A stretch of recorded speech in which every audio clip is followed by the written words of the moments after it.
Welcome to Just Results Cooking. It is crappy out. It is snowing and it is sleeting and it is ice. So we're going to make air fryer chicken fingers with a 3 dredging station. Very easy. Cornstarch, egg whites, and your breading. I am using Coat of Oats. This is gluten-free. Amazing. You could use any breading you want, panko or breadcrumbs or Parmesan cheese.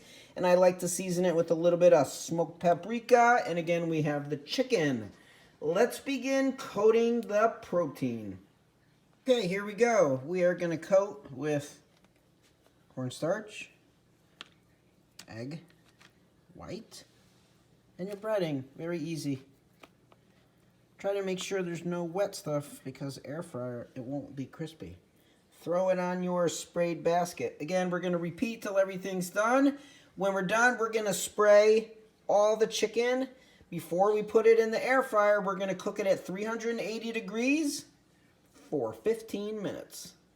Okay, as you can see, the chicken is all breaded and I sprayed the spray on top so they get nice and crispy. I set it at 375 for 15 minutes. Let's shut the door and get started. And we are ready. There they go.